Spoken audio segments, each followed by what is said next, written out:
A little black girl at an orphanage makes a brave plea to a visiting police officer, asking him to be her dad. Overcome with emotion, he instantly breaks into tears, touched by her request and haunted by memories of his own lost child. Who is this girl who sees a father in him? And can he open his heart again to become the dad she desperately needs? Before we get into the story, comment below where in the world you are watching from today. The late afternoon sun cast long shadows across the brick facade of St. Mary's Orphanage as Officer Daniel Johnson's patrol car pulled into the parking lot. He switched off the engine and sat for a moment, letting the familiar sense of peace wash over him. This place had become his sanctuary over the past months, a refuge from the emptiness that waited at home. Sister Margaret's warm smile greeted him at the entrance. "Officer Johnson, the children have been asking about you all day." "Please, sister, it's just Daniel," he replied, his usually somber expression softening. The sound of children's laughter drifted down the hallway, tugging at something deep in his chest. Following the joyful noise, Daniel found himself in the playroom, where a dozen children were engaged in various activities. Some built towers with wooden blocks, while others colored at small tables. The scene brought a gentle warmth to his tired eyes. "Officer Dan!" several voices called out in unison. A group of younger children abandoned their games and rushed toward him, their small faces beaming with excitement. "Who wants to play catch?" Daniel asked, pulling a soft ball from his jacket pocket. The children's enthusiastic cheers brought a genuine smile to his face. As they formed a circle, Daniel noticed a girl he hadn't seen before. She stood slightly apart from the group, watching with bright, curious eyes. Her dark hair was neatly braided, and she clutched a sketchbook to her chest. "Would you like to join us?" he asked, meeting her gaze. The girl, Leah, as Sister Margaret quietly informed him, nodded eagerly and joined the circle. Her laughter proved infectious as they played, ringing out clear and pure whenever she caught the ball or made a particularly good throw. After the game, Daniel sat down to read a story to the younger children. Leah settled close by, occasionally glancing up from her sketchbook where she was busily drawing. When it was time for afternoon snacks, she volunteered to help him distribute cookies and juice boxes to the other children. "Look what I drew," Leah said, showing him her sketchbook. The page displayed a colorful drawing of their earlier game, with Daniel easily recognizable in his police uniform. "This is wonderful," he said, studying the careful details she'd included. "You have quite a talent." Time passed quickly in the warmth of their company. As the sun began to set, Daniel knew it was time to leave. He stood up, straightening his uniform. "Do you have to go?" Leah asked, disappointment clear in her voice. "I'm afraid so," he replied gently, "but I'll come back soon." Without warning, Leah wrapped her arms around his waist in a tight hug. Daniel froze for a moment, caught off guard by the gesture and the wave of emotion it triggered. Slowly, he patted her shoulder, fighting back the familiar ache in his throat. Back in his car, Daniel gripped the steering wheel, his thoughts swimming with memories of the afternoon, of Leah's bright smile, the children's laughter, and the simple joy of their games. The drive home would lead him back to his empty house, but for now, he let himself linger in the warmth of the moments he'd just shared. The following week seemed to crawl by for Daniel. Each shift at work, each quiet evening at home, his thoughts kept drifting back to St. Mary's Orphanage, and especially to Leah's bright smile and creative spirit. When he finally pulled into the orphanage parking lot again, his heart felt lighter. Before he could even reach the front door, he heard an excited voice call out, "Officer Dan!" Leah burst through the door, her braids bouncing as she ran to greet him. Her face glowed with pure joy, and she clutched a thick notebook to her chest. "I made something to show you," she exclaimed, taking his hand and leading him inside. They settled on a comfortable couch in the corner of the playroom, away from where other children were building with blocks and drawing. "This is my special book," Leah explained, opening the scrapbook on her lap. Each page held carefully arranged drawings, pressed flowers, and little notes written in her neat handwriting. "See? This is from last week when we played catch." Daniel smiled at the familiar drawing, now pasted alongside dried dandelions and decorated with colorful stickers. "This is beautiful work, Leah." As they flipped through the pages, Leah told him about her favorite books. She loved stories about magical gardens and brave adventurers. She described her daily life at the orphanage, helping Sister Margaret water the plants, teaching younger children to tie their shoes, and spending hours drawing in her special corner by the window. "Would you like to learn something special?" Daniel asked, reaching for some colored paper on a nearby craft table. His hands moved automatically, muscle memory taking over as he began folding. "What are you making?" Leah watched intently, scooting closer. "An origami crane. Daniel paused, swallowing past a sudden tightness in his throat. "My daughter loved making these. I taught her when she was about your age." Together, they folded paper cranes, Daniel guiding Leah's smaller hands through each step. Her first attempt was a bit crooked, but her face lit up when she recognized the bird shape.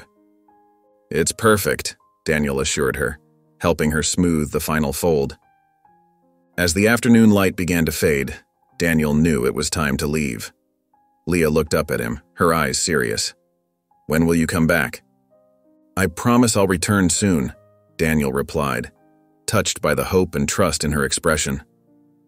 The art exhibition at St. Mary's Orphanage buzzed with excitement as Daniel helped hang colorful drawings along the walls. Bright paintings of flowers, animals, and smiling families transformed the usually plain common room into a vibrant gallery. He carefully pinned up Leah's latest creation, a detailed drawing of two people holding hands under a rainbow. "Is it straight?"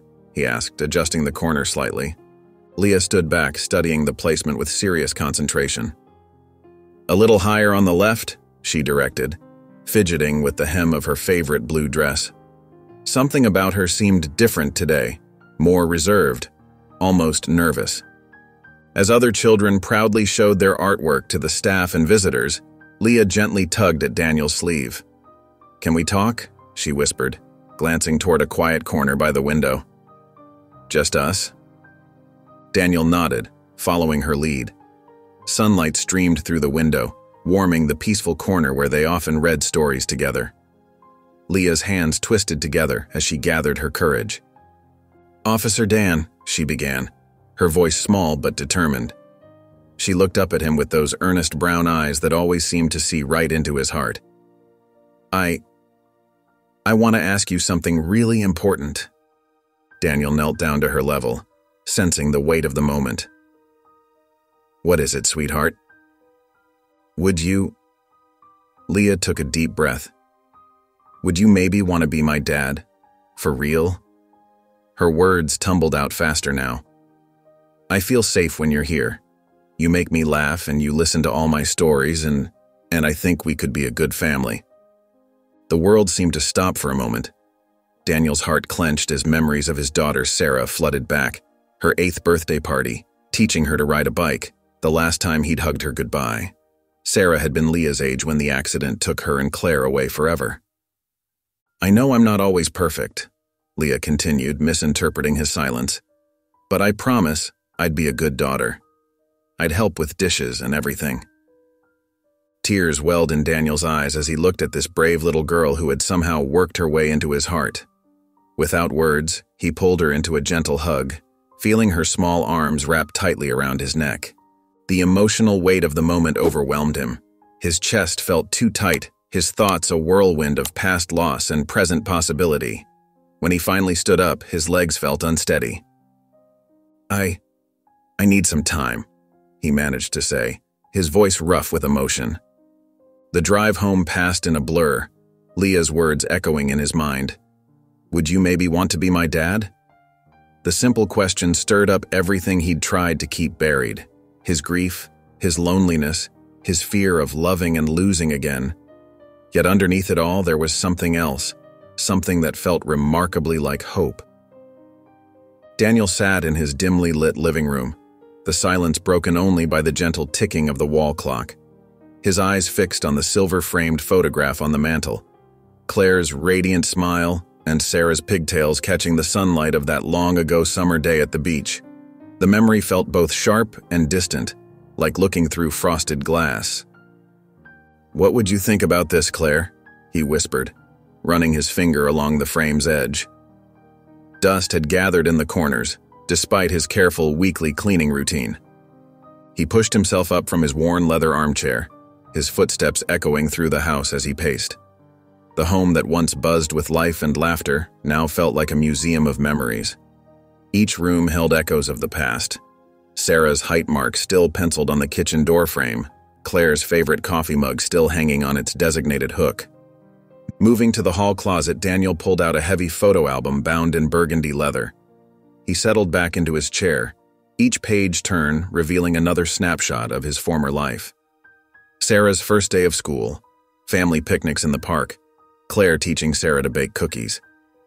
The joy in those captured moments felt both beautiful and painful. Could I do it again? He wondered aloud, his voice rough with emotion. Could I be the father Leah needs? The practical considerations tumbled through his mind. He'd need to prepare a room. Sarah's old room had remained untouched, door firmly closed. The adoption process would require home studies, paperwork, and emotional readiness he wasn't sure he possessed. His police work schedule would need adjusting. But beyond the logistics, deeper fears gnawed at him. What if he couldn't love Leah the way she deserved? What if his grief still had too strong a hold? What if, and this thought made his chest tighten, what if he lost her too?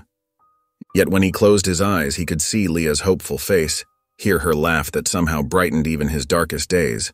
She wasn't Sarah, could never replace Sarah, but maybe that wasn't what this was about. Daniel moved to his desk, pulling out a notepad. Under the warm glow of his desk lamp, he began writing 2 columns, pros and cons. His pen hesitated over the paper as memories of bedtime stories, scraped knees, and proud father moments flooded back. The list grew longer as the night deepened. When he finally set down his pen, his eyes felt heavy, but his mind wouldn't rest. He needed perspective, someone who knew him before and after the accident, someone who understood both his capacity for love and the depth of his loss. Reaching for his phone, he typed out a quick message to his sister Maria. "Need to talk. Can I come by tomorrow?" The morning sun cast long shadows across Maria's front porch as Daniel stood at her door, his hand hovering over the doorbell. Before he could press it, the door swung open and there stood his sister, her warm smile as welcoming as ever. "I saw you pulling up," Maria said, wrapping him in a tight hug. "Come in. I've got coffee brewing." Daniel followed her into the familiar kitchen where the aroma of fresh coffee filled the air. The morning light streamed through lace curtains, illuminating the well-worn kitchen table where they'd shared countless conversations over the years. "So," Maria said, placing 2 steaming mugs on the table, "what's on your mind?" Daniel wrapped his hands around the warm mug, gathering his thoughts. "There's this little girl at the orphanage, Leah." His voice softened at her name. "She asked me to adopt her." Maria's eyes widened, but she remained silent, giving him space to continue. "She's 8, just like—" He swallowed hard. "Just like Sarah was. And there's something about her, Maria. She's got this light about her, this joy that somehow breaks through all my walls." "But you're scared," Maria said gently, reaching across to touch his hand. "Terrified," he admitted. "What if I can't be what she needs? What if my job gets in the way? Some days I work such long hours, and then there are the emergency calls." Maria listened intently as Daniel poured out his fears, his coffee growing cold and forgotten. When he finally fell silent, she leaned forward, her eyes meeting his. "Danny, do you remember when Sarah was sick with that awful flu, and Claire was away at her conference? You took 3 days off work to sit by her bed, reading stories and making chicken soup." Daniel nodded, the memory bringing a slight smile to his face. "That's who you are," Maria continued. "You've always had so much love to give. These past few years I've watched you retreat into yourself and it breaks my heart. This little girl, she sees what I see, the wonderful father who's still in there." "But what about the practical stuff?" Daniel asked, his police officer's mind needing to address the logistics. "My schedule." "That's what family is for," Maria interrupted, her tone firm but gentle. "I work from home most days. Leah can come here after school when you're on late shifts. We'll figure it out together." Daniel felt something loosen in his chest, a knot of anxiety he hadn't even realized was there. Maria had always been his voice of reason, ever since they were kids. "You're not betraying them, you know," she said softly, reading the unspoken worry in his eyes. "Claire would want you to be happy, to love again." Tears pricked at Daniel's eyes, but for the first time in years, they weren't entirely sad ones. He saw the truth in Maria's words, felt the rightness of them settle in his heart. "Besides," Maria added with a gentle smile, "I think it's about time I got to be an aunt again." Daniel stood up, feeling lighter than he had in days. The morning sun seemed brighter somehow, the future clearer. Maria walked him to the door, giving him another tight hug. "Thank you," he whispered, his voice thick with emotion. "Go make that little girl's dream come true," Maria replied, squeezing his hand. "And don't forget, I'm here whatever you need." Daniel stared at the stack of papers on his desk, his pen hovering over the first line of the adoption application. The morning light filtered through his office window, illuminating the empty spaces that needed to be filled with his personal information, employment history, and financial details. He took a deep breath and began writing, his usually rushed handwriting careful and deliberate. Each section required thoughtful consideration, from his work schedule to his support system. Maria's name went down as his primary emergency contact, bringing a small smile to his face. After triple-checking every detail, Daniel reached for his phone and dialed the orphanage's number. His heart beat faster as he waited for an answer. "St. Mary's Orphanage, this is Mrs. Hammond speaking." "Mrs. Hammond, this is Officer Daniel Johnson." He cleared his throat. "I'm calling about beginning the adoption process for Leah." There was a warm note in Mrs. Hammond's voice as she responded. "I was hoping we'd receive this call, Officer Johnson. Leah speaks of you often." They discussed the next steps, and Mrs. Hammond scheduled him for the mandatory parenting classes that would start that evening. Later that day, Daniel walked into a bright community center room where other prospective parents sat in a circle of chairs. Some looked nervous, others excited, all sharing the same goal of expanding their families through adoption. The instructor, a woman with kind eyes and graying hair, introduced herself as Ms. Peters. "Welcome, everyone. Tonight, we'll begin exploring the unique joys and challenges of adoptive parenting." Daniel listened intently as Ms. Peters discussed attachment issues, cultural sensitivity, and the importance of open communication. When she asked the group to share their motivations for adoption, Daniel spoke from his heart. "I met Leah during my volunteer visits to St. Mary's," he said, his voice steady despite his nerves. "She helped me remember what it means to be a father." The other parents nodded in understanding, and a couple nearby offered encouraging smiles. They broke into smaller groups to role-play common scenarios, handling questions about adoption, addressing a child's fears, and building trust. During a break, Daniel scheduled his next visit with Leah through Mrs. Hammond, arranging to spend Saturday afternoon with her at the orphanage. As he drove home after class, his mind buzzed with new information and possibilities. The weight of responsibility felt real, but so did the excitement of beginning this journey toward becoming Leah's father. The Saturday morning sun painted golden streaks across the orphanage driveway as Daniel pulled up in his car. His heart lifted when he saw Leah already waiting at the entrance with Mrs. Hammond, bouncing on her toes with excitement. "Daniel!" Leah called out, waving enthusiastically. She wore a yellow sundress and carried a small backpack. "Ready for our adventure?" Daniel asked, helping her buckle into the back seat. Her eager nod made him smile. At the park, the late morning air was crisp and perfect. Ducks paddled lazily across the lake's surface as Daniel and Leah approached with a paper bag of duck-safe feed Mrs. Hammond had provided. "Like this," Daniel demonstrated, tossing a handful of feed gently toward the water. Leah copied his motion, giggling as the ducks quacked and swam closer. "They're saying thank you," she declared, her eyes sparkling. Daniel reached into his messenger bag and pulled out an old digital camera. "This was my first camera," he explained, showing her how to hold it properly. "Would you like to learn how to take pictures?" Leah's face lit up as she carefully took the camera. Daniel guided her hands, teaching her about the viewfinder and the shutter button. Soon she was snapping photos of everything: the ducks, flowers, trees, and even a surprised squirrel. At the library, the cool air and familiar scent of books welcomed them. Leah's eyes widened at the sight of the children's section, with its colorful shelves and cozy reading nooks. "What kinds of stories do you like best?" Daniel asked as they browsed the shelves. "Fairy tales," Leah replied, running her finger along the spines. "I love stories where magical things happen and people find their happy endings." She paused, her voice growing softer. "Sometimes I pretend I'm in a fairy tale too, waiting for my own happy ending." Daniel's heart squeezed at her words. They found a quiet corner with big cushions and settled in with their selected books. As they read together, Daniel shared stories from his own childhood. "When I was your age," he said, "I once tried to build a treehouse using only blankets and clothespins. It didn't work out quite like I planned." Leah burst into giggles. "What happened?"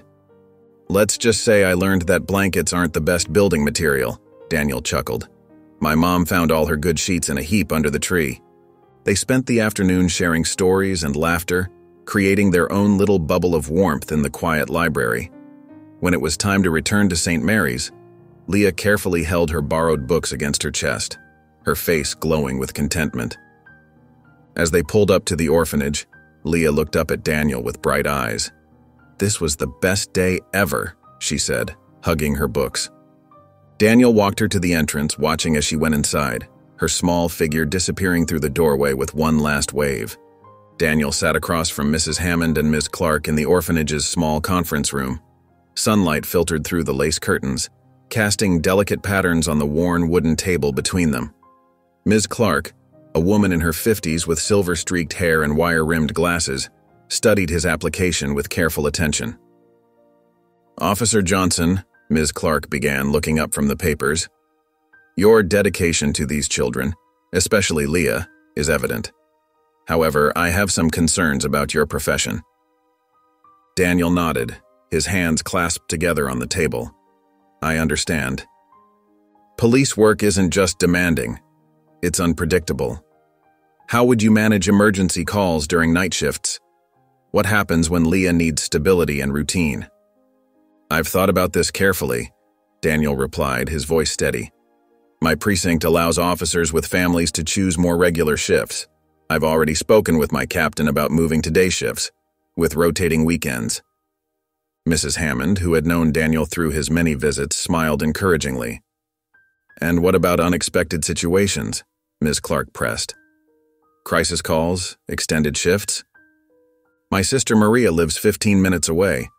She's already agreed to be Leah's emergency caregiver when needed. She works from home as a graphic designer, which gives her a flexible schedule." Daniel pulled out a detailed written plan from his folder. "I've also arranged backup support with my neighbor, Mrs. Rodriguez, a retired teacher who's known me for years." Ms. Clark reviewed the document, her expression thoughtful. "Tell me about your daily routine. How would you incorporate Leah into it?" "I'd drop her at school at 8 a.m. before my shift. After school, she'd either be with Maria or at the after-school program until 5 p.m. when I pick her up. Evenings would be for homework, dinner, and family time." Daniel leaned forward slightly. "I know my job comes with challenges, but it also gives me insight into creating safe environments and handling difficult situations calmly." "And household management? Meals, cleaning, maintenance?" "I do my grocery shopping and meal prep on Sundays. I've maintained my home alone since..." He paused briefly. "Since my wife passed. I keep a clean, organized house and cook healthy meals. I'm also taking parenting classes to better prepare myself." Mrs. Hammond spoke up. "I can vouch for Daniel's consistency. He's never missed a scheduled visit here, even after long shifts."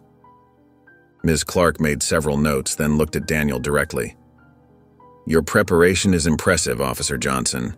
While I still have some reservations about the demands of your profession, I believe we can proceed with the home study process." Daniel felt his shoulders relax slightly, though his heart still raced.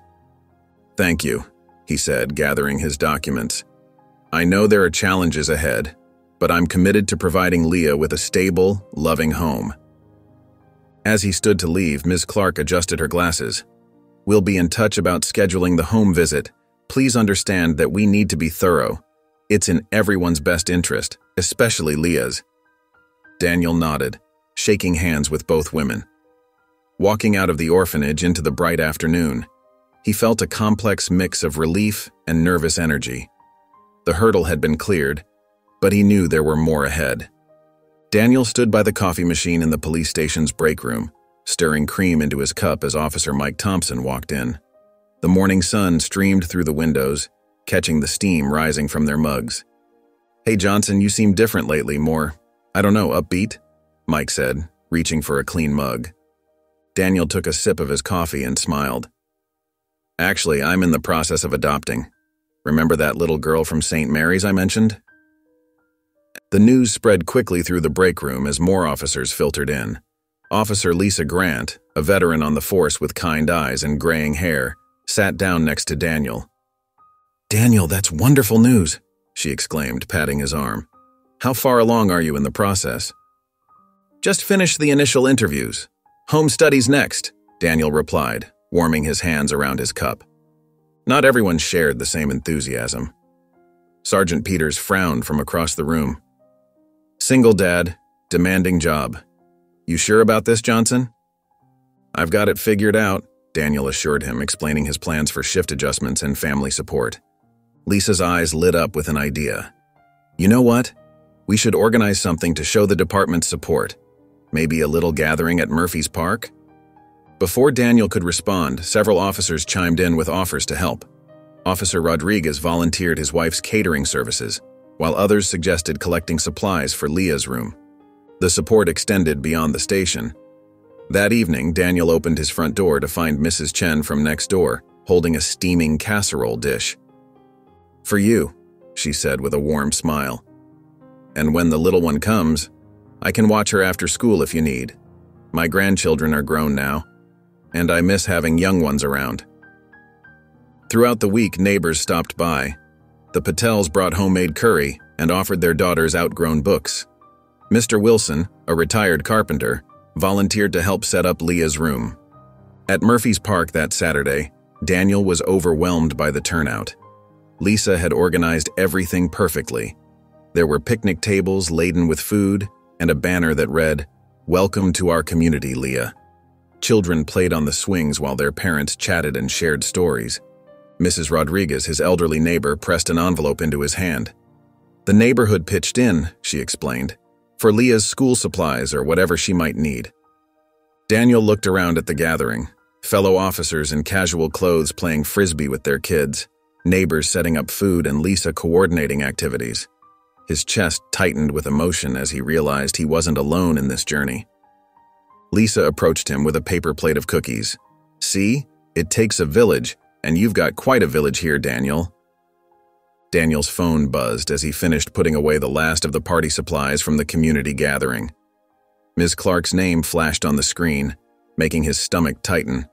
Social workers rarely called on weekends unless something was wrong. "Mr. Johnson, I need to see you first thing Monday morning. It's urgent." Her voice carried a weight that made his chest constrict. Monday morning arrived with gray clouds hanging low over the city. Daniel sat in Ms. Clark's office, his hands clasped tightly in his lap. The social worker's usually warm demeanor seemed strained as she pulled out a manila envelope from her desk drawer. "I received this late Friday afternoon," she said, sliding a formal-looking letter across her desk. "It's from a lawyer representing Margaret Stevens, Leah's biological aunt." Daniel's throat went dry as he picked up the letter. The legal language swam before his eyes, but the message was clear. Leah's aunt was challenging his adoption application. "I don't understand," he managed to say. "Where has this aunt been all these years?" Ms. Clark adjusted her glasses, her expression sympathetic but professional. According to the letter, Ms. Stevens only recently learned about Leah's situation. She claims she was estranged from Leah's mother and wasn't notified when Leah entered the system. Daniel's police training kicked in, helping him maintain composure despite the turmoil inside. What are their motivations? Why now, after all this time? "That's unclear," Ms. Clark replied, shuffling through some papers. The letter states that Ms. Stevens feels a family obligation to care for her niece. However, I strongly recommend you retain legal counsel immediately. These situations can become complicated. The fluorescent lights hummed overhead as Daniel processed this information. What about Leah's wishes? She's old enough to have a say in this, isn't she? Her preferences will be considered, but biological family ties carry significant weight in the court system, Ms. Clark explained. She pulled out a list of recommended adoption attorneys. These lawyers specialize in contested adoptions. You'll want to move quickly on this.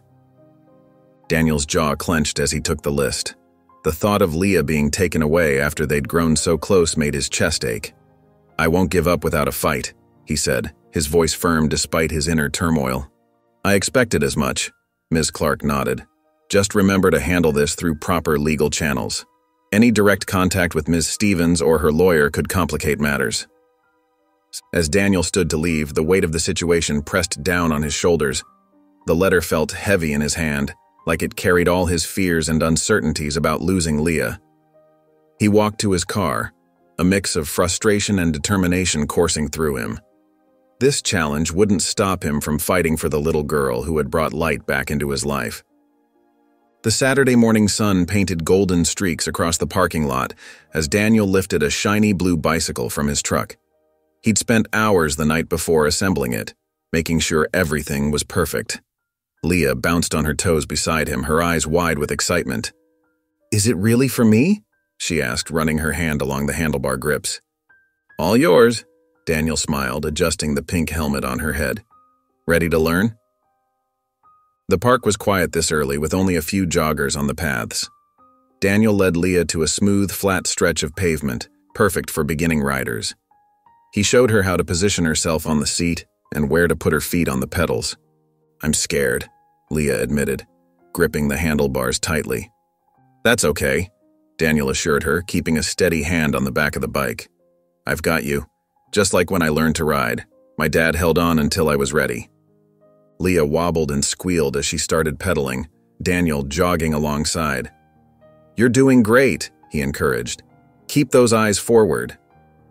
After several attempts and a few harmless tumbles onto the grass, they took a break on a nearby bench. Leah sipped from her water bottle, her cheeks flushed from the exercise. "Jenny from school says her dad taught her to ride too," Leah said, looking up at Daniel. "I like having you teach me. It feels like having a real family." Daniel's heart swelled at her words. "How is school going?" he asked, giving her shoulder a gentle squeeze. "Good. Ms. Peterson says I'm getting better at math, and I made a new friend named Sarah." Leah swung her legs, hitting the bench with her heels. "But I like weekends best when I get to see you." They returned to practice, and Daniel gradually loosened his grip on the bike. Leah's balance improved with each attempt, her confidence growing. "I think you're ready to try on your own," Daniel said, still holding the bike lightly. "Don't let go," Leah called out nervously. "Just keep pedaling, you can do this." Daniel released his hold and Leah wobbled for a moment before finding her balance. She pedaled forward, staying upright, her initial fear transforming into pure joy. "I'm doing it," she squealed, laughing as she made a wobbly circle in the parking lot. Daniel quickly pulled out his phone, recording her triumph. His chest tightened with pride as he watched her ride, remembering similar moments with his own daughter. To celebrate, they walked to the ice cream shop across from the park. Leah chose strawberry with rainbow sprinkles, while Daniel got chocolate chip. "Which is better, sprinkles or chocolate chips?" Leah asked, her nose dotted with ice cream. "Definitely chocolate chips," Daniel chuckled, handing her a napkin. When they returned to St. Mary's, Leah wrapped her arms around Daniel's waist in a tight hug. "Thank you for the best day ever," she whispered. "Thank you for letting me teach you," Daniel replied softly, watching as she wheeled her new bike toward the orphanage entrance. The sight of her disappearing inside strengthened his determination to make their family official, regardless of the obstacles ahead. The clock on Daniel's wall ticked past 10 as he settled into his favorite armchair, still wearing his police uniform from his evening shift. The day's paperwork lay scattered on the coffee table, but his mind wandered to Leah's triumphant smile as she'd mastered riding her bike. His phone buzzed, displaying Ms. Clark's number. Daniel's stomach tightened as he answered. Hello? Officer Johnson. Ms. Clark's voice carried a weight that made his chest constrict. I apologize for calling so late, but I have important news that couldn't wait until morning. Daniel sat up straighter, his free hand gripping the armrest. What is it? Leah's biological aunt has officially filed for custody, Ms. Clark said. Her lawyer submitted the paperwork this afternoon. She's claiming her familial rights and expressing a strong interest in taking Leah into her care. The room seemed to grow colder as Ms. Clark continued explaining the legal process ahead. There will be a court hearing. The judge will consider both parties' claims, looking at factors like stability, financial resources, and emotional bonds. But where has she been all these years? Daniel's voice came out rougher than intended. Leah's been at St. Mary's since she was an infant. I understand your frustration, Ms. Clark replied. The aunt claims she only recently learned of Leah's whereabouts.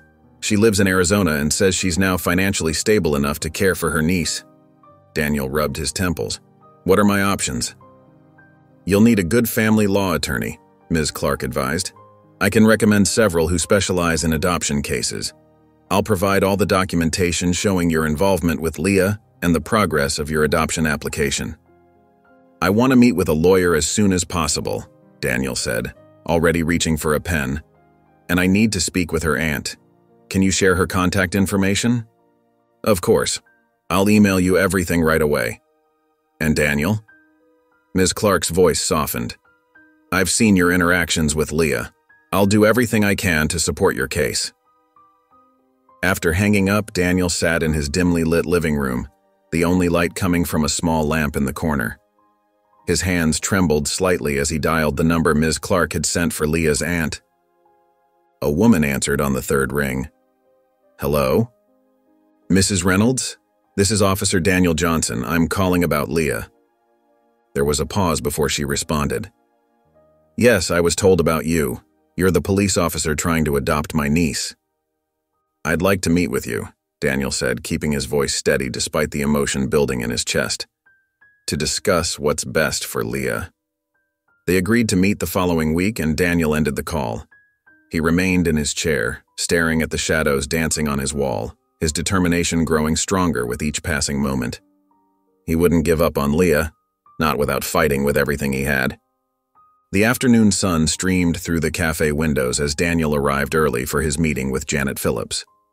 He chose a quiet corner table that offered both privacy and a clear view of the entrance. His police training kicked in automatically as he watched a woman in her mid-40s push through the door, her designer handbag clashing with her somewhat worn clothing. Mrs. Phillips? Daniel stood, extending his hand. I'm Daniel Johnson. Janet's handshake was brief and loose. Please, call me Janet. She settled into her chair, arranging her belongings with careful precision. The waitress came by and they both ordered coffee. Daniel noticed how Janet's eyes darted around the cafe, never quite meeting his gaze.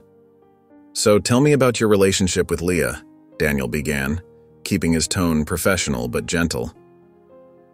Janet smoothed her napkin. Well, I'm her mother's sister. I've been trying to locate her for some time now. She paused as their coffee arrived. It's been difficult, you understand. How long exactly have you been searching? Daniel asked, noting how she stirred her coffee 3 times before answering. Oh well, Janet's finger traced the rim of her cup. It's been a process. Family matters are complicated, aren't they? Daniel leaned forward slightly. What can you tell me about Leah? Her interests, her favorite subjects in school? Janet's smile flickered. I'm sure she's a wonderful child. I look forward to getting to know her better. She loves art, Daniel offered, watching Janet's reaction. She's quite talented at drawing. Oh yes, art is wonderful for children, Janet replied vaguely. She reached for her purse, pulling out a small notebook. I've made plans for her education, you know. There's a good school near my home in Arizona. What kind of support system do you have there? Daniel asked. Family? Friends? Janet's answers became increasingly evasive. She spoke about a house with a yard, but avoided mentioning specific details about her work or living situation.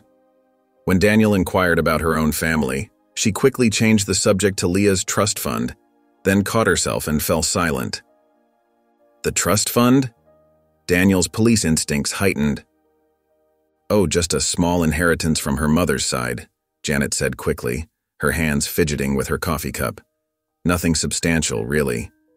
Daniel noticed how her earlier rehearsed confidence began to crack under his careful questioning. When he asked about her plans for handling Leah's emotional adjustment to a new home, Janet's responses became increasingly flustered. Well, children are resilient, aren't they? She said, checking her phone for the third time in 5 minutes. I'm sure she'll adapt quickly. The meeting concluded shortly after, with Janet making excuses about another appointment. As she gathered her things, Daniel noticed how she hadn't asked a single question about Leah's current well-being or daily life. Standing to leave, Janet's parting smile seemed strained. I appreciate you meeting with me, Officer Johnson, but I am her aunt. Blood relations do matter, don't they? Daniel remained seated as he watched her hurry out of the cafe, his coffee untouched and cold. His years of interviewing suspects had taught him to recognize when someone wasn't being entirely truthful, and every instinct told him Janet Phillips wasn't here for Leah's best interests. The following Saturday, Daniel arrived at St. Mary's Orphanage for his regular visit. He found Leah sitting quietly in the corner of the playroom, her usual bright smile replaced by a worried expression. When she saw him, she stood up and walked over, fidgeting with the hem of her sweater. "Can we talk somewhere?" she asked softly. "Just us?" Daniel nodded, his heart tightening at her serious tone. "Of course, sweetheart." Mrs. Hammond directed them to a small study room filled with afternoon sunlight. Leah settled into one of the wooden chairs, her feet barely touching the floor. Daniel pulled up a chair next to her, giving her time to find her words. "I heard them talking," Leah began, her voice trembling slightly, "about my aunt wanting to take me away." She looked up at Daniel, her eyes glistening. "I don't want to go with her. I don't even know her." Daniel leaned forward, his voice gentle. "How are you feeling about all this?" "Scared," Leah admitted, wiping at her eyes. "What if she's mean? What if she doesn't like my drawings? Or what if she doesn't let me read before bedtime like you do when you visit?" She reached into her pocket and pulled out a folded piece of paper, one of her drawings. It showed 2 figures holding hands, one tall with a police badge, one small with pigtails. "I want to stay with you," she whispered. "You're the only one who feels like family." Daniel felt his throat tighten with emotion. He carefully took the drawing, studying it with misty eyes. "Leah, I want you to know something very important." He set the drawing aside and took her small hands in his. "No matter what happens, I will always be here for you. Always." "Promise?" Her voice was small but hopeful. "I promise," Daniel said firmly. "I'm going to do everything I can to make sure you're safe and happy. That's what—" He paused, his voice thick with emotion. "That's what fathers do." Leah launched herself forward, wrapping her arms around his neck in a tight hug. "I love you," she murmured into his shoulder. Daniel held her close, his heart full of both love and determination. "I love you too, sweetheart." When it was time for him to leave, Leah walked him to the door, holding his hand until the last possible moment. Daniel turned back one last time to see her standing in the doorway, brave but uncertain, giving him a small wave goodbye. As he walked to his car, his steps were heavy but purposeful. The weight of Leah's trust and love strengthened his resolve. He would fight for her with everything he had. The law office was quiet except for the gentle hum of the air conditioning. Daniel sat across from Evelyn Sharp, his lawyer, who was spreading documents across her polished desk. "I've done some digging into Janet Phillips's background," Evelyn said, adjusting her reading glasses. "And what I've found is quite telling." She pulled out a thick folder and opened it. "Over the past 5 years, she's filed for bankruptcy twice. There are multiple addresses listed for her, suggesting frequent moves, and her employment history is sporadic at best." Daniel leaned forward, his police training kicking in as he studied the papers. "What about her connection to Leah's family?" "That's another red flag," Evelyn replied, pulling out another document. According to our investigation, she's had minimal contact with any family members, including Leah's parents before their passing. No birthday cards, no holiday visits, not even a phone call to check on Leah at the orphanage until now. "So what's our strategy?" Daniel asked, his fingers drumming nervously on the armrest. Evelyn smiled confidently. "We're going to build our case around 3 main pillars. First, your stability, both financial and emotional. Second, the strong bond you've already established with Leah. And third, the contrast between your genuine involvement in her life versus Janet's sudden appearance." She pulled out a legal pad and started writing. "We need testimonials from your community, your neighbors who've offered to help with childcare, your colleagues at the police department who can speak to your character, and especially the staff at St. Mary's who've witnessed your relationship with Leah develop." "Officer Lisa Grant already offered to testify," Daniel mentioned. "She's seen how I've changed since meeting Leah." "Excellent," Evelyn nodded, making notes. "We'll also want to highlight your preparation for parenthood, the parenting classes you've taken, the support system you've built, the room you've prepared for Leah." She paused, shuffling through more papers. "The court will be particularly interested in your ability to provide a stable home environment despite your work schedule. Your sister Maria's willingness to help with childcare will be crucial here." Daniel absorbed all this information, feeling more grounded with each detail of their strategy. "What about Mrs. Hammond from the orphanage?" "Yes, her testimony about your consistent visits and positive influence on Leah will be valuable," Evelyn confirmed. "We'll also gather documentation of all your visits, the activities you've done together, and any observations from the staff about Leah's emotional well-being in your presence." They spent the next hour organizing their approach, with Evelyn creating a detailed timeline for gathering testimonials and preparing documentation. She explained each legal procedure they would face, making sure Daniel understood every step. "Remember," Evelyn said as she organized the papers into a neat stack, "courts generally favor keeping children with people who have demonstrated consistent care and emotional investment.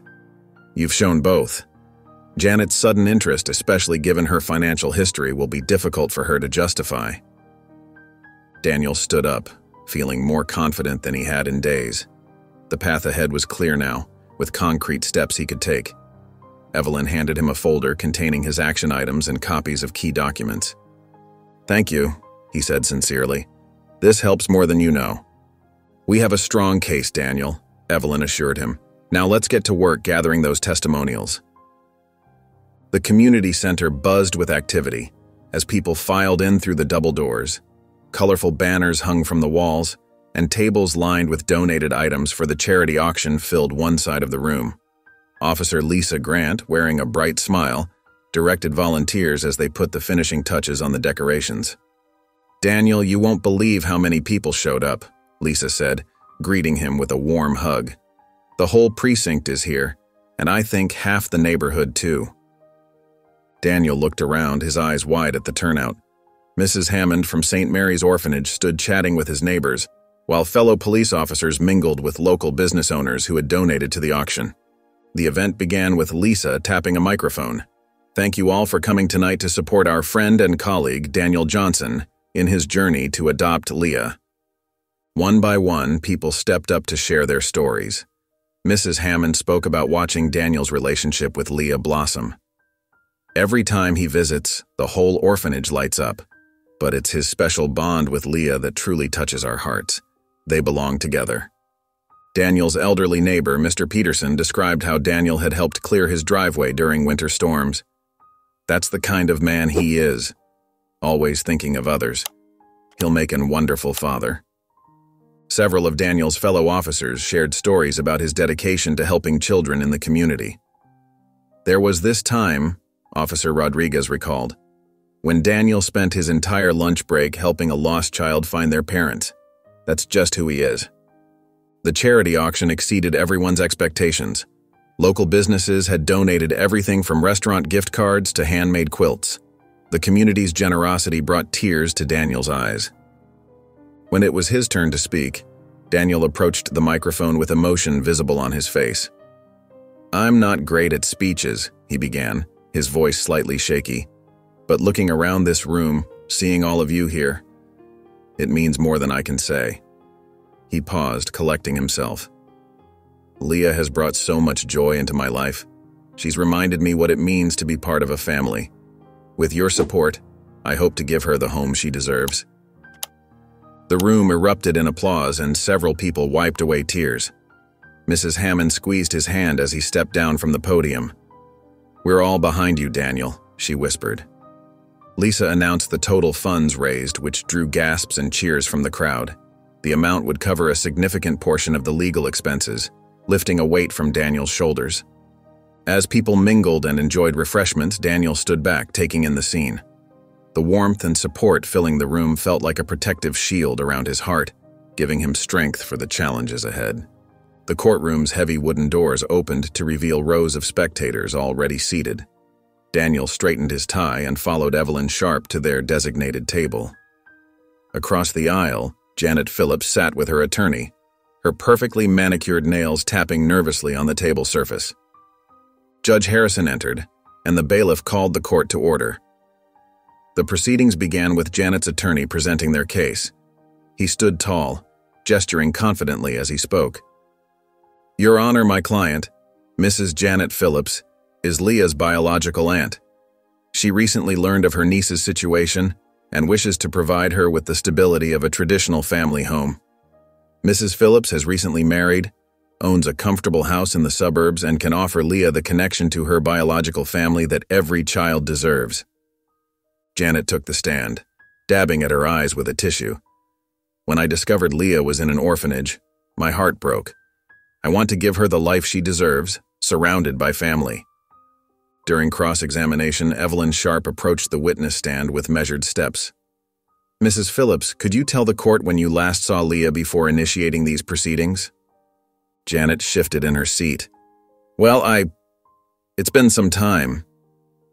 "Have you ever visited Leah at St. Mary's Orphanage?" "No, I haven't had the chance yet." "Could you tell us Leah's favorite book, her favorite color, any allergies she might have?" Janet's composure cracked. I'm not sure about those details." Evelyn produced a stack of documents. "Your Honor, I'd like to present evidence of Mrs. Phillips's financial history, including 3 bankruptcy filings in the past 7 years, and documentation showing she has made no attempt to contact Leah or the orphanage in the 8 years since Leah's parents passed away." The judge examined the documents carefully while Janet squirmed on the stand. Her attorney objected to several questions, but the damage was done. The inconsistencies in her testimony became increasingly apparent as Evelyn continued her methodical questioning. "Mrs. Phillips, could you explain why you're seeking custody now, after 8 years of no contact?" Janet's voice wavered. I recently became aware of certain circumstances." "Are you referring to Leah's trust fund, Mrs. Phillips? The one that becomes accessible to her legal guardian?" Janet's face paled. Her attorney jumped up to object, but the question had hit its mark. As the day's proceedings drew to a close, Daniel sat quietly at the table, physically and emotionally exhausted. The evidence had seemed to go their way, but the weight of the situation pressed heavily on his shoulders. His thoughts turned to Leah, waiting at the orphanage, unaware of the day's events. Though cautiously optimistic about how things had unfolded, the strain of the battle wore on him, knowing that Leah's future hung in the balance. The second day of the hearing began with the same formality as the first. Janet Phillips returned to the witness stand, her confident facade from the previous day notably diminished. The morning light filtering through the high courtroom windows cast stark shadows across her face as she fidgeted with her pearl necklace. Evelyn Sharp approached the bench with a new set of documents. "Your Honor, I'd like to present Exhibit C, a series of emails and financial inquiries made by Mrs. Phillips shortly after the death of Leah's parents." The judge nodded and the bailiff distributed copies to all parties. Janet's attorney leaned forward, his brow furrowing as he scanned the papers. "Mrs. Phillips," Evelyn began, her voice clear and steady, "could you explain these emails dated August 15th, just 3 days after Leah's parents' funeral, where you contacted First National Bank regarding access to a trust fund?" The color drained from Janet's face. I was just trying to understand the family's financial situation. Then perhaps you could explain this follow-up email dated August 20th. Evelyn held up another document. Where you specifically inquired about the requirements for becoming a trustee and the conditions for accessing the funds. Murmurs rippled through the courtroom. The judge tapped his gavel once, restoring order. A financial expert, Marcus Weber, took the stand next. He adjusted his glasses as he reviewed the documentation. These inquiries show a clear pattern of Mrs. Phillips attempting to understand how to access the trust fund, which contains a substantial inheritance left for Leah's care and education. The timing and nature of these inquiries suggest a primary interest in the financial aspects, rather than the child's welfare. Janet's attorney objected, but the judge overruled him after reviewing the evidence. The expert continued, methodically walking through a timeline that matched Janet's financial difficulties with her sudden interest in Leah's trust fund. Here, Weber pointed to a projected chart. We see Mrs. Phillips's third bankruptcy filing, followed immediately by renewed attempts to locate information about the trust fund's management requirements. The evidence mounted as Evelyn presented email after email, each one revealing Janet's persistent attempts to understand how to access the money. The judge's expression grew increasingly stern as he reviewed the documentation. When Evelyn presented the final piece of evidence, an email where Janet had explicitly asked about using trust fund money to pay off personal debts, the courtroom fell into a heavy silence. Janet sat rigid in her chair, her earlier tears replaced by a tight-lipped expression. Daniel sat at his table watching the proceedings with a small, hopeful smile. His hands, clasped together on the table, finally relaxed their grip as the weight of Janet's true motives became clear to everyone in the courtroom. The courtroom settled into a tense silence as Judge Harrison returned from the recess. Daniel's heart pounded in his chest as he stood alongside Evelyn, while Janet and her attorney rose from their table. "Please be seated," Judge Harrison said, adjusting his reading glasses. His weathered face carried the gravity of the moment as he looked out over the courtroom. In matters of custody, the court's primary concern must always be the welfare of the child. He paused, shuffling through his notes before continuing. Throughout these proceedings, we have heard testimony regarding two potential guardians for young Leah. On one side, we have Officer Daniel Johnson, who has demonstrated a consistent, nurturing presence in Leah's life. His dedication to her well-being is evident not only through his actions, but through the overwhelming support of his community. The judge turned his attention to Janet's side of the courtroom. On the other hand, we have Mrs. Janet Phillips, who claims familial rights, but has shown little previous interest in Leah's life. The evidence presented regarding Mrs. Phillips's motivations, particularly concerning Leah's trust fund, is deeply troubling. Daniel felt Evelyn's reassuring hand on his arm as the judge continued. A child needs more than just a roof over their head. They need love, stability, and genuine care. Officer Johnson has demonstrated all these qualities in abundance. His relationship with Leah has grown naturally and authentically over time.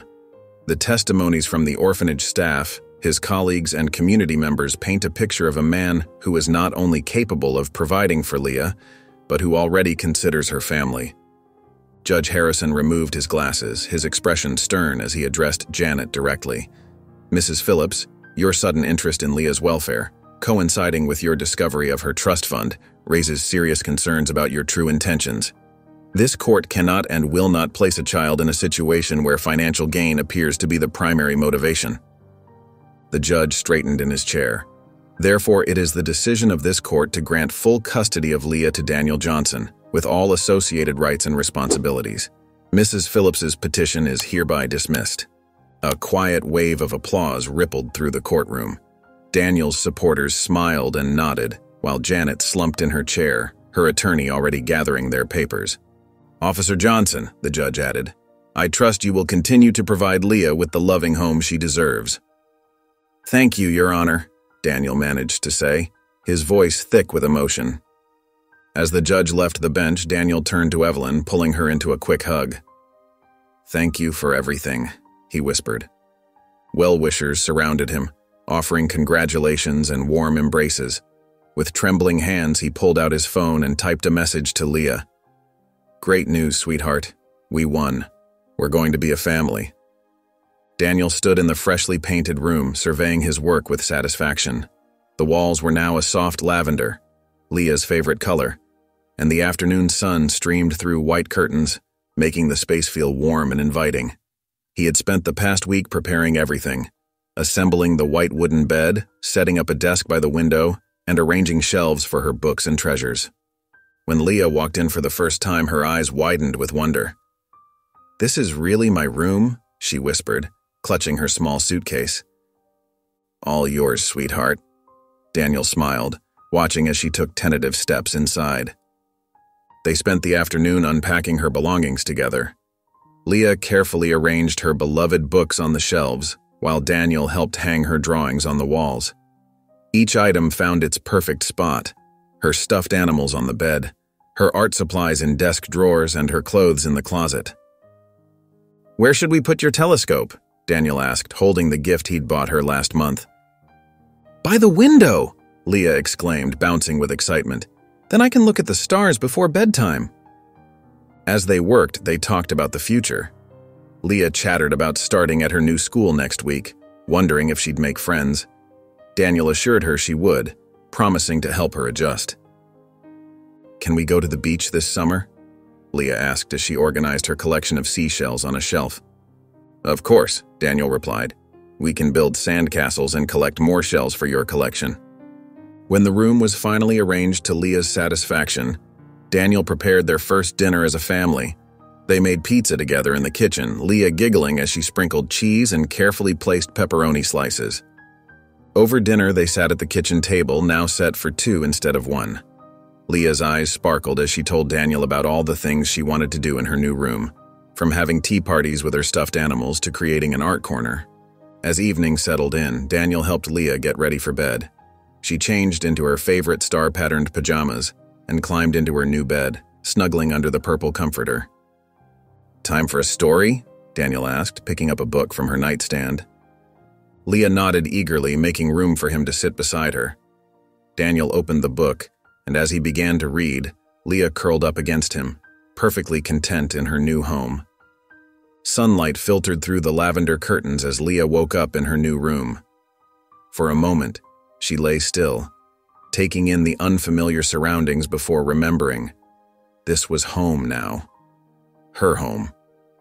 She climbed out of bed, her bare feet sinking into the soft carpet. With careful consideration, Leah began adding more personal touches to her space.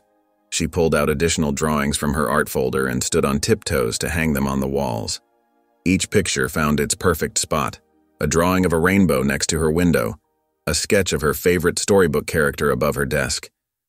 The smell of pancakes drifted upstairs, making her stomach rumble. Following the delicious aroma, she padded down to the kitchen where Daniel stood at the stove, flipping golden brown pancakes. "Good morning, sweetheart," he smiled, sliding a perfect circle onto a plate. "I thought we'd start our first real day together with your favorite breakfast." Leah climbed onto a kitchen chair, her eyes wide at the sight of strawberries and whipped cream arranged in a smiley face on top of her pancakes. "It looks amazing." As they ate together, Daniel noticed Leah pushing pieces of pancake around her plate, looking thoughtful. "Everything okay?" he asked gently. "I'm excited about living here," she said slowly, "but also a little scared. What if the kids at my new school don't like me?" Daniel reached across the table and squeezed her hand. "It's okay to feel nervous. Starting something new is always a little scary, but you know what? You're one of the bravest people I know."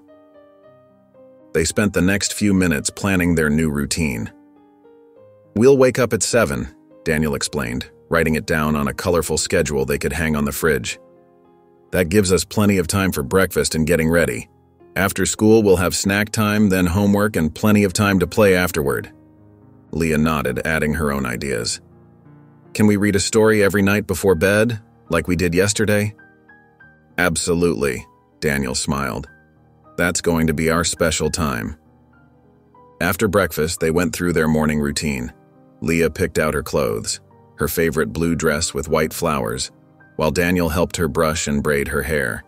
She packed her new backpack carefully, making sure her lunchbox and school supplies were all in place. The drive to school was quiet, both of them lost in their thoughts. When they pulled up to the building, Daniel turned to face Leah in the back seat. "Remember, you can always talk to me about anything that's bothering you. We're in this together now." Leah unbuckled her seatbelt and gave him a tight hug. "I know, Dad," she said, using the word for the first time. Daniel's heart swelled with emotion. He walked her to her classroom, watching as she took a deep breath and straightened her shoulders. With a brave smile, she waved goodbye and walked through the door, her new backpack bouncing slightly with each step. Daniel stood there for a moment, feeling the familiar mix of pride and worry that came with being a parent. His little girl was starting her new life, and so was he. Daniel stood in his supervisor's office, hands clasped behind his back as he discussed his new schedule. "Sir, I was hoping we could adjust my shifts to better align with Leah's school hours." Captain Roberts leaned back in his chair, reviewing the request form. "Having a child changes everything, doesn't it, Johnson?" He nodded thoughtfully. "We can move you to the day shift permanently. It'll mean more regular hours, though you'll still need to be on call for emergencies." "Thank you, sir. I appreciate the flexibility." Just then, Daniel's phone buzzed. A text from Leah flashed across the screen. "Dad, I forgot my lunch at home." Before he could respond, the station's emergency alarm blared. "Armed robbery in progress at First National," the dispatcher announced over the radio. Daniel's heart raced as he quickly dialed his sister's number while rushing to his patrol car. "Maria, I hate to ask, but Leah forgot her lunch. Could you possibly—" "Say no more," Maria interrupted warmly. "I'll grab it from your house and take it to her school. That's what family's for." Relief washed over him as he started the car. "You're a lifesaver, Maria. The spare key is—" "Under the flower pot, I know. Go do your job, brother. I've got this covered." The next few hours passed in a blur of police work as Daniel and his team handled the robbery situation. Throughout the tense standoff, he maintained his professional focus while staying in text contact with Maria, who confirmed she'd delivered Leah's lunch. By late afternoon, Daniel sat at his desk completing paperwork, his thoughts drifting to the day's challenges. He needed to develop a better system, maybe prepare Leah's lunches the night before, and create a morning checklist. When he finally arrived home that evening, he found Leah at the kitchen table working on homework. The sight of her concentrated face, pencil moving carefully across paper, made all the day's stress melt away. "How was your day, sweetheart?" he asked, setting his keys down. Leah looked up with a smile. "Aunt Maria brought my lunch. She even included a cookie and a note from you." Daniel raised an eyebrow, amused. "A note from me?" "Well, Aunt Maria wrote it, but she signed it Love, Dad. She said you were busy catching bad guys." Together, they prepared a simple dinner of spaghetti and meatballs. As they ate, Leah chatted about her day at school while Daniel listened intently, grateful for these quiet moments together. "I'm sorry about forgetting my lunch," Leah said between bites. "Hey, we're both still learning," Daniel assured her. "Besides, that's why we have Aunt Maria and others to help us out. Sometimes being a family means asking for help when we need it." Leah stood at the entrance of Jefferson Elementary, her new backpack feeling heavier than usual. Her eyes darted from face to face, searching for someone, anyone, who might offer a friendly smile. The morning sun cast long shadows across the schoolyard as children rushed past her, laughing and calling out to their friends. Inside her classroom, Leah slid into her assigned seat, keeping her head down as she arranged her notebooks and pencils on her desk. The classroom buzzed with chatter, but she felt oddly separate from it all, like watching a movie through a window. During their first art period, Mrs. Peterson announced a group project. "Everyone pair up," she called out cheerfully. Leah's stomach tightened as she watched her classmates quickly finding partners. "Do you want to work together?" A soft voice caught her attention. Leah looked up to find a girl with curly brown hair and bright green eyes standing beside her desk. "I'm Mia," the girl added with a warm smile. "I'm Leah," she replied, relief washing over her. "I'd love to." As they worked on their project, Mia noticed Leah's detailed sketches. "Wow, you're really good at drawing," she exclaimed, leaning closer to see better. "I love drawing too, but I mostly do cats. Do you want to see?" Leah nodded eagerly, and Mia pulled out her notebook, showing pages filled with playful cat doodles. They spent the rest of art period sharing drawing tips and giggling over Mia's attempts to teach Leah her foolproof method for drawing cat whiskers. At recess, instead of standing alone by the wall as she had yesterday, Leah found herself sitting cross-legged under a big oak tree with Mia. They pulled out their sketchbooks, working side by side in comfortable silence, occasionally showing each other their progress. "We should start an art club," Mia suggested, adding colors to her latest cat creation. "Just us for now, but maybe other kids would want to join too." The rest of the day flew by, and for the first time since starting at her new school, Leah felt like she belonged. When the final bell rang, she had trouble containing her excitement as she waited for Daniel to pick her up. As soon as she spotted his car, she rushed over, practically bouncing with energy. "Dad! Dad! I made a friend today," she exclaimed as she climbed into the back seat. "Her name is Mia, and she loves drawing just like me. We're going to start an art club, and she showed me how to draw cats, and we sat together at lunch, and—" Daniel listened attentively as Leah continued sharing every detail about her new friendship, his heart swelling with pride and relief at seeing her so animated and happy. The worry lines that had creased his forehead all week began to soften as he watched her in the rearview mirror, gesturing excitedly as she described her day. Daniel spread the colorful brochures across the kitchen table as Leah settled into the chair beside him, her eyes wide with curiosity. The evening light filtered through the window, casting a warm glow over their planning session. "Look at all these different classes," Daniel said, pointing to a bright pamphlet from the local community center. "There's painting, drawing, even pottery." Leah picked up a music school flyer, her fingers tracing the pictures of various instruments. "Could I really learn to play something?" she asked, her voice filled with wonder. "Of course you can," Daniel replied, pulling out his phone's calendar. "We could try the introduction class this Saturday. They let you try different instruments to see what you like best." Leah bounced in her seat. "Maybe piano or violin?" She paused, considering. "What did you play when you were little?" "I actually took guitar lessons for a while," Daniel admitted with a chuckle. "Wasn't very good at it, but I had fun trying." They marked the calendar with potential class times, creating a schedule that would work around Daniel's shifts and Leah's school hours. The art studio offered weekend classes where parents and children could learn together, which caught both their attention. "Look, we could take this painting class together," Leah said excitedly, pointing to a family art session. "Would you want to do that with me?" Daniel's heart warmed at her eagerness to include him. "I'd love that, sweetheart. Though I have to warn you, my artistic skills are pretty basic." "That's okay," Leah giggled. "I can help you. Mia taught me some really good tricks today."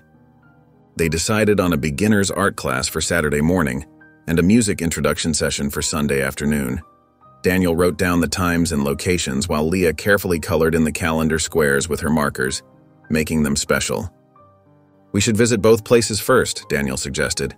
"That way you can see which one feels right to you." Leah nodded seriously, already thinking about the possibilities. "Could we get art supplies too? Real ones, like the artists use?" "We'll start with the basics," Daniel said, pulling another brochure closer. "The art teacher can tell us exactly what you'll need." As they finished their planning, Leah yawned, the excitement of the day catching up with her. Daniel glanced at the clock, realizing it was past her usual bedtime. "Time for bed, kiddo," he said, gathering the brochures into a neat pile. "We want you well rested for school tomorrow." Leah didn't protest as Daniel led her to her room. She climbed into bed, hugging her favorite stuffed rabbit close. Daniel tucked the blankets around her, making sure she was cozy. "I can't wait for the weekend," Leah murmured sleepily. "Thank you for letting me try new things." Daniel smoothed her hair back gently. "That's what we're here for, to discover what you love doing." The morning sun cast long shadows across Daniel's backyard as he and Leah worked together to transform the space for their special celebration. Colorful balloons bobbed in the gentle breeze while streamers danced between trees, creating a festive canopy overhead. "Do you think we have enough balloons, Dad?" Leah asked, standing on tiptoes to tape another streamer to the fence. I think we've used every balloon in the city, Daniel chuckled, steadying the ladder for her. The yard was indeed a rainbow of colors, with clusters of balloons marking the buffet area and game stations they'd set up. As the afternoon arrived, so did their guests. Officer Lisa Grant brought her famous potato salad, while Maria arrived early to help set up the BBQ. Neighbors streamed in with covered dishes and bright-wrapped packages, each stopping to give Leah a hug or high five. The air filled with laughter and chatter as children ran through the yard, playing tag and hide-and-seek. Leah led a group of her school friends, including Mia, through the activities Daniel had arranged. They bobbed for apples and played pin the tail on the donkey, their giggles mixing with the sound of adults chatting around the grill.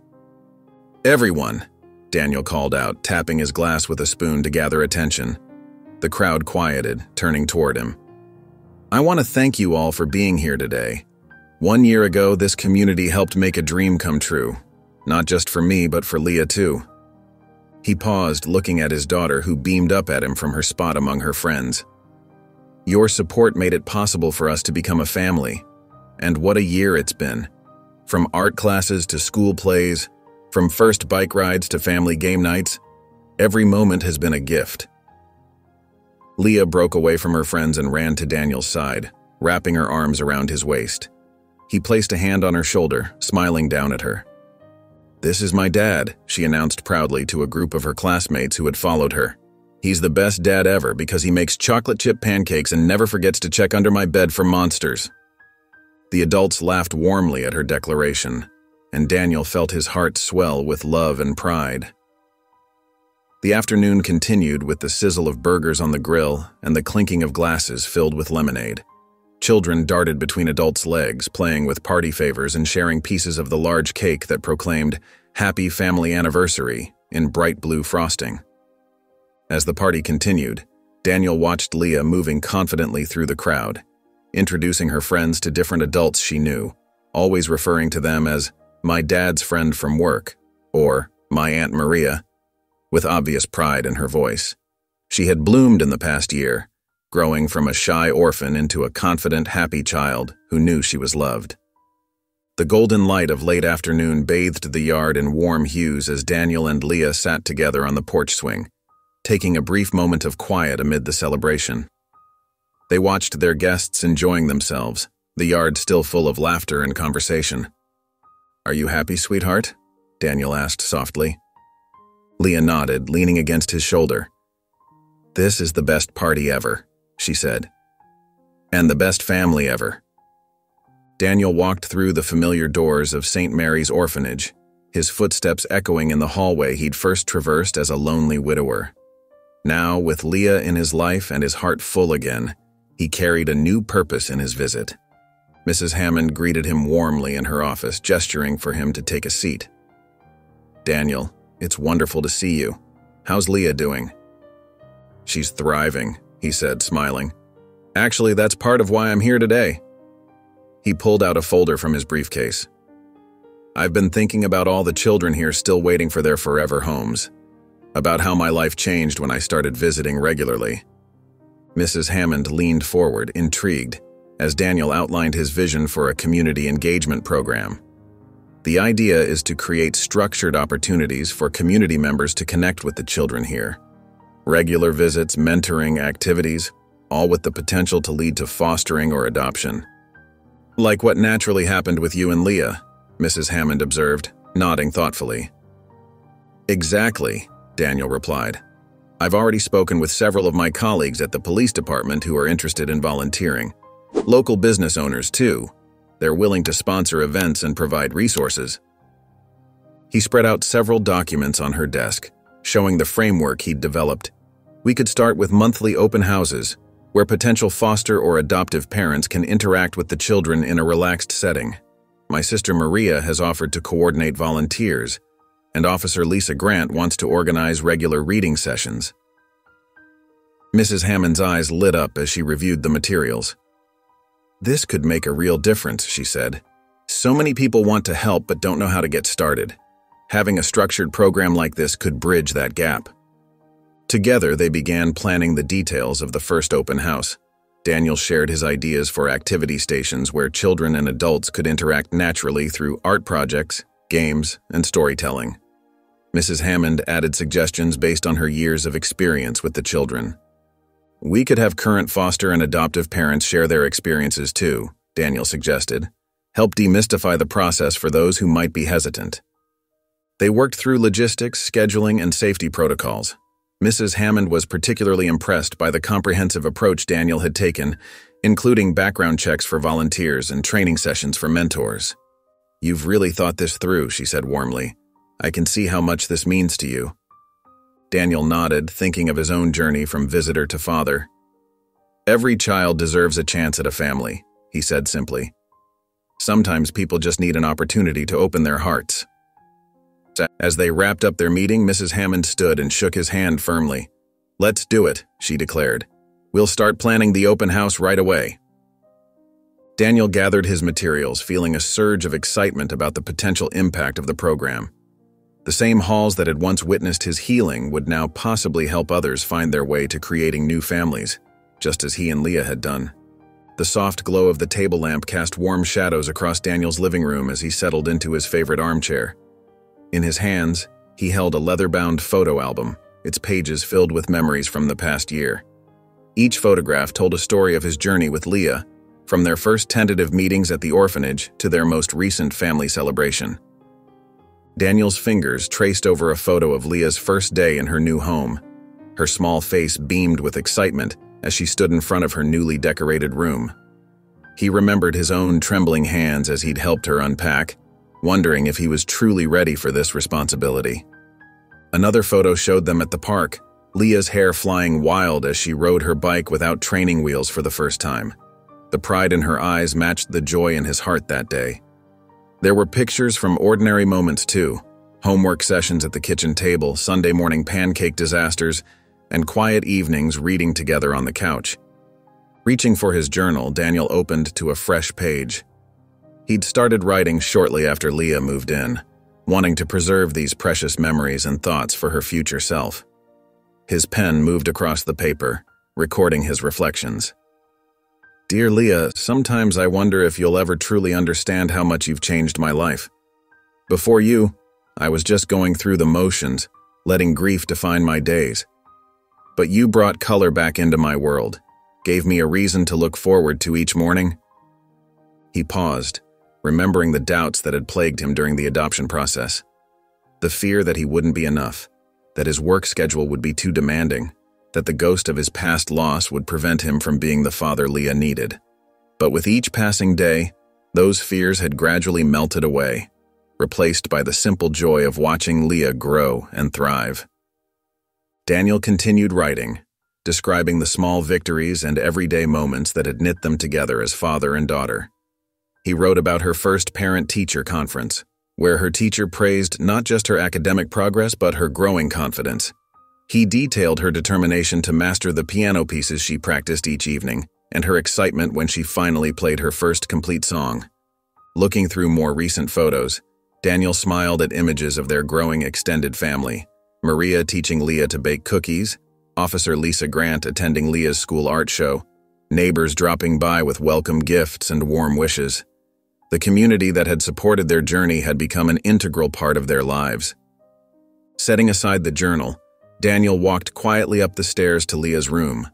The nightlight cast a gentle glow across her peaceful sleeping face.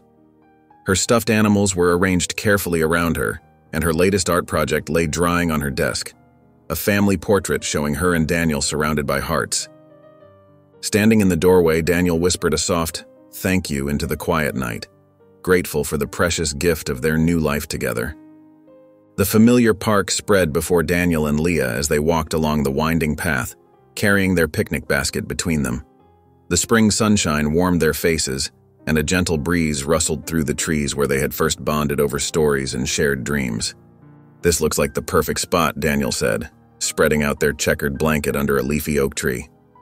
Leah helped unpack their lunch, carefully arranging the sandwiches, fruit, and cookies they'd prepared together that morning. Her eyes sparkled as she settled cross-legged on the blanket, taking in the peaceful scene around them. "Dad," she said, biting into her sandwich. "Where do you think we should go for summer vacation?" Daniel smiled, watching her eager expression. "Well, I was thinking we could do something really special this year. Have you ever been to the ocean?" Leah's eyes widened as she shook her head. "Never. I've only seen it in movies and books. Is it really as big as they say?" "Even bigger," Daniel replied, pulling out a small travel magazine from the picnic basket. "I thought maybe we could plan a trip to the coast. What do you think?" "Really?" Leah bounced excitedly, nearly knocking over her juice. "Could we really go?" They spread the magazine between them, flipping through pages of sandy beaches and blue waters. Leah pointed at pictures that caught her eye, asking questions about everything from seashells to surfing. "Can we make a list?" she asked, pulling out her notebook and colored pencils. "Of everything we want to do."